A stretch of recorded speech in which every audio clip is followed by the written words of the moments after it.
Hello, my name is Andrea. Welcome to today's class. In this lesson, we're going to discuss how to give conference presentations. This lesson is divided into 4 parts. In part 1, we'll see the structure of a presentation. In part 2, we'll discuss the introduction. In part 3, we'll discuss signaling. And in part 4, we'll mention the conclusion. Let's get started.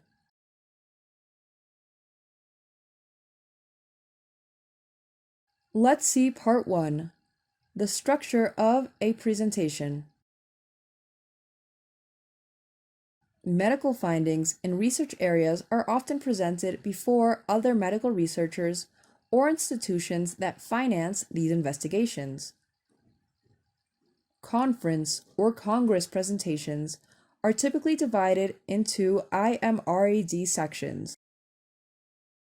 If the presentation has a different form, the speaker may start by outlining its structure. This helps to orientate the audience. Here are some connecting words we can use to introduce each part of the structure. I'll begin by, first of all, I'll then, secondly, finally,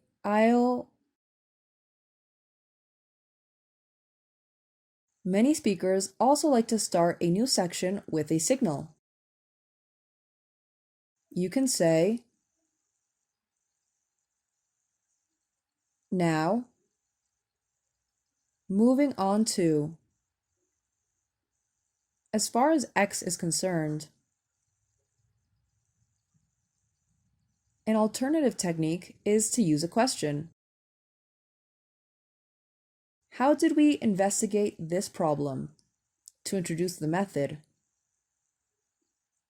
What did we find? To introduce the results. How does this compare with previous studies? To introduce the discussion.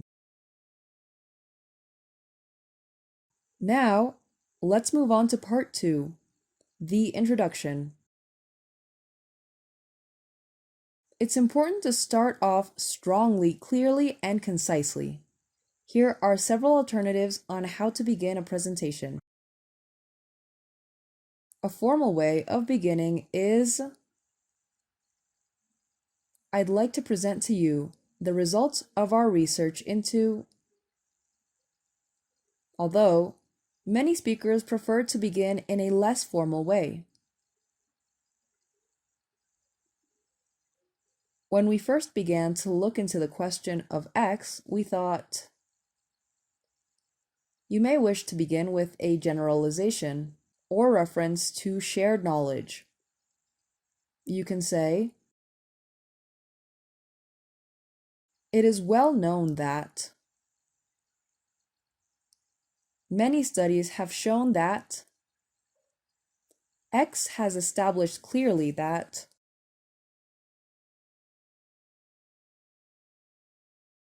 Any of these phrases should help a presentation off to a good start. Let's continue with part 3, signaling.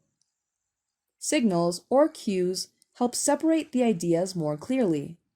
Other signals that you may wish to give include, for emphasizing an idea.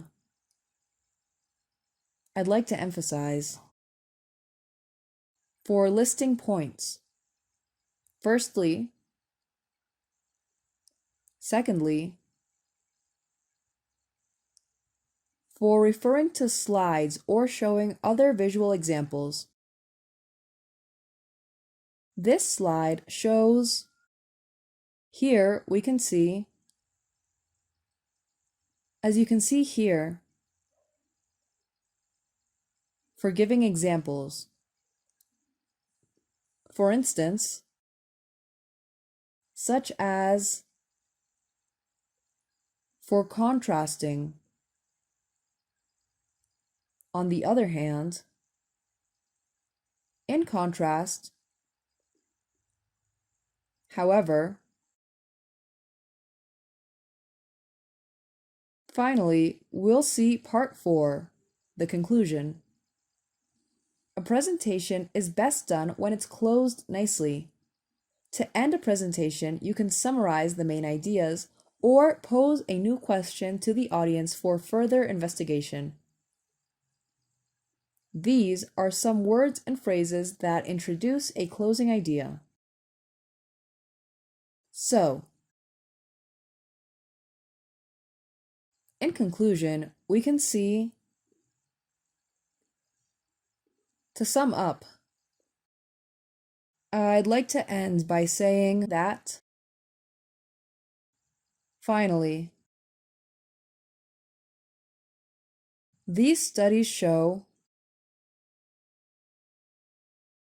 That's the end of today's lesson. I hope you enjoyed this class. See you soon.